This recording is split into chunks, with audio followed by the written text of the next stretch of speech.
ನಮಸ್ಕಾರ. ರಿವ್ಯೂ ಚಾನಲ್ಗೆ ಸ್ವಾಗತ. ನಾನು ಸೌಖ್ಯ ಗಾಂವ್ಕರ್. ಮೋದಿ ಸರ್ಕಾರದಿಂದ ಬಿಗ್ ಆಪರೇಷನ್, ಮಹತ್ವದ ಬೆಳವಣಿಗೆಯಲ್ಲಿ ಸಾವಿರ ಕೋಟಿಯನ್ನು ಈಗ ಮುಟ್ಟುಗೋಲು ಹಾಕ್ಕೊಂಡು ಸರ್ಕಾರದ ವಶಕ್ಕೆ ತಗೊಂಡಿರೋದು ಯಾರ್ಯಾರಿಗೆ ಆಘಾತ ಕೊಟ್ಟಿದೆ. ಹಾಗಾದರೆ ಇಡಿ ಮೂಲಕ, ಬೇರೆ ಬೇರೆ ಮೂಲಗಳ ಮೂಲಕ ಈಗ ಸದ್ಯ ಸರ್ಕಾರದ ಈ ಕಾರ್ಯಾಚರಣೆ ಸಂಚಲನ ಸೃಷ್ಟಿ ಮಾಡಿದೆ. ಮಾಹಿತಿ ಮುಂದೆ ಇಡ್ತಾ ಇದೀವಿ. ಮಿಸ್ ಮಾಡದೆ ನಮ್ಮ ಚಾನಲ್ಗೆ ಸಬ್ಸ್ಕ್ರೈಬ್ ಮಾಡಿ, ಹಾಗೆ ನಿಮ್ಮ ಅಭಿಪ್ರಾಯ ಕಮೆಂಟ್ ಮಾಡಿ ತಿಳಿಸಿ. ವೀಕ್ಷಕರೇ, ಆರಂಭದಿಂದ ನೋಡಿದ್ವಿ ನಾವು ಮೋದಿ ಸರ್ಕಾರದಲ್ಲಿ ಬಹಳಷ್ಟು ಜನ ಸಾವಿರ ಕೋಟಿ ಸಾಲ ಮಾಡಿಕೊಂಡು ದೇಶದಿಂದ ಪರಾರಿಯಾದರೂ ಈ ದೇಶ ದಿವಾಳಿ ಆಗೋಕೆ ಮೋದಿ ಸರ್ಕಾರ ಕಾರಣ ಆಯಿತು ಅಂತ ಕಾಂಗ್ರೆಸ್ ಅಟ್ಯಾಕ್ ಮಾಡ್ತಿತ್ತು. ಮಲ್ಯ, ನೀರವ್ ಮೋದಿ, ಬೇರೆ ಬೇರೆ ಆರ್ಥಿಕ ಅಪರಾಧಿಗಳ ವಿಚಾರದಲ್ಲಿ ಕಾಂಗ್ರೆಸ್ ಬಿಜೆಪಿ ನಡುವೆ ಜಟಾಪಟಿ ನಡೀತಿತ್ತು. ಯಾಕಂದರೆ ಬಿಜೆಪಿ ಹೇಳ್ತಾ ಇದ್ದಿದ್ದು UPA ಗೌರ್ಮೆಂಟ್ ಅವಧಿಯಲ್ಲಿ ಅವ್ರಿಗೆ ಬ್ಯಾಂಕ್ ದಿವಾಳಿ ಮಾಡೋ ರೀತಿಯಲ್ಲಿ ನೀವು ಸಾಲ ಕೊಡಿಸಿದ್ಯಾರು, ಪರಾರಿ ಆಗೋಕ್ಕೆ ಈಗ ನಾವು ಕಳಿಸ್ಕೊಟ್ವಿ ಅಂತಿರಲ್ಲ, ಸಾಲ ಕೊಟ್ಟಿದ್ಯಾರು, ಬ್ಯಾಂಕ್ಗೆ ನಷ್ಟ ಮಾಡಿದ್ಯಾರು ಅಂತ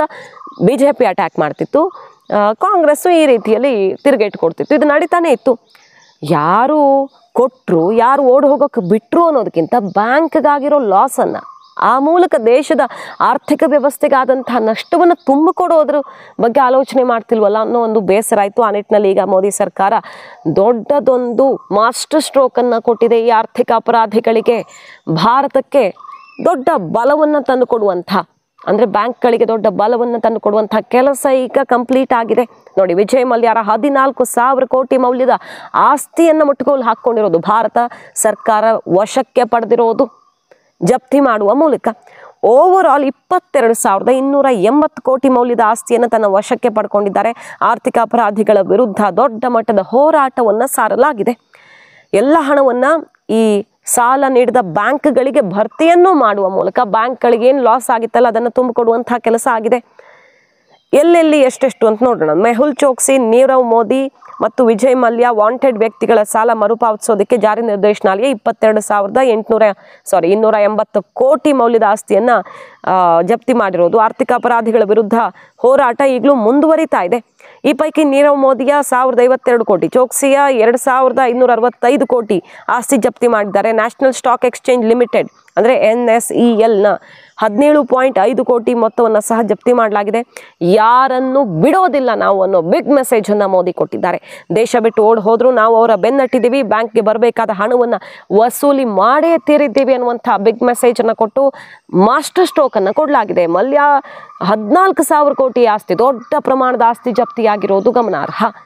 ಮಲ್ಯ ಹೇಳ್ತಾ ಇರೋದೇನು, ಈಗ ಇದೆಲ್ಲ ಆಗ್ತಾ ಇದ್ದ ಹಾಗೆ ನನ್ನ ಇಷ್ಟು ದೊಡ್ಡ ಪ್ರಮಾಣದ ಆಸ್ತಿಯನ್ನು ಜಪ್ತಿ ಮಾಡಿದ್ರು ಕೂಡ ಇನ್ನೂ ನನ್ನನ್ನು ವಾಂಟೆಡ್ ಲಿಸ್ಟಲ್ಲಿ, ಸಾಲದ ಲಿಸ್ಟಲ್ಲಿ ಇಟ್ಟಿದ್ದಾರೆ, ಇದು ಯಾವ ನ್ಯಾಯ, ನನ್ನ ಸಾಲಕ್ಕಿಂತ ಹೆಚ್ಚು ಆಸ್ತಿಯನ್ನು ವಶಪಡಿಸ್ಕೊಂಡಿದ್ದಾರೆ ಅಂತ ಬಾಯಿ ಬಡ್ಕೊಳ್ತಿರೋದು ವಿಜಯ್ ಮಲ್ಯ.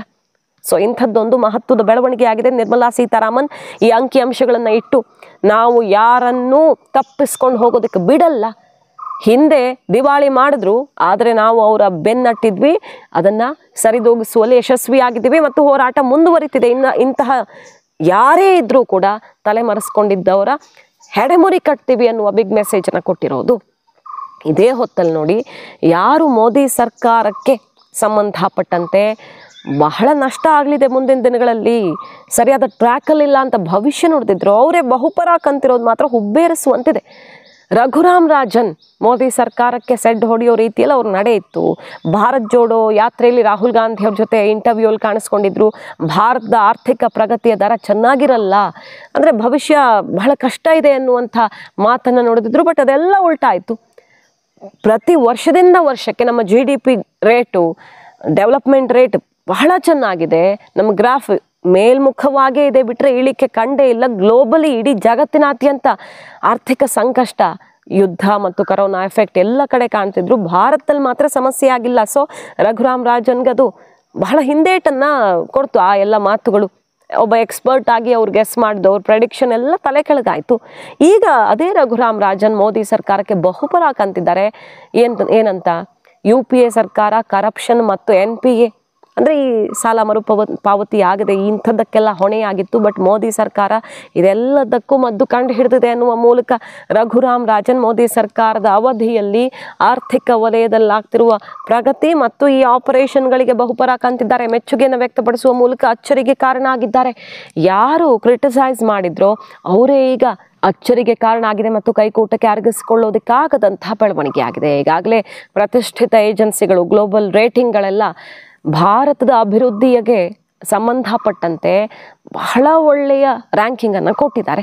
ಅದು ಮಾರ್ಗನ್ ಸ್ಟ್ಯಾನ್ಲಿ ರಿಪೋರ್ಟ್ ಇರಬಹುದು, ವರ್ಲ್ಡ್ ಬ್ಯಾಂಕ್ ಕೊಡ್ತಿರುವಂಥ ರಿಪೋರ್ಟ್ ಇರಬಹುದು, ಹಾಗೆ G20 ಸಂದರ್ಭದಲ್ಲಿ ರಿಲೀಸ್ ಆದಂಥ ಭಾರತ ನಂಬರ್ 1 ಸ್ಥಾನದಲ್ಲಿದೆ ಆರ್ಥಿಕ ಅಭಿವೃದ್ಧಿ ದರದಲ್ಲಿ ಅಂತ ಬಂದಂಥ ರಿಪೋರ್ಟ್ ಇರ್ಬೋದು. ಎಲ್ಲವೂ ಕೂಡ ಭಾರತ ದಾಪುಗಾಲ ನೀಡ್ತಿದೆ, ಸೂಪರ್ ಪವರ್ ಆಗ್ತಾ ಇದೆ ಅನ್ನೋದನ್ನು ಖಚಿತಪಡಿಸ್ತಾ ಇದ್ದಾರೆ. ಈ ಹೊತ್ತಲ್ಲಿಯೇ ಭಾರತ ಈ ಆರ್ಥಿಕ ಅಪರಾಧಿಗಳ ವಿರುದ್ಧ ಸಾರಿರುವ ಸಮರ ಯಶಸ್ವಿಯಾಗಿರೋದು ಮೊದಲನೇ ಹಂತದಲ್ಲಿ.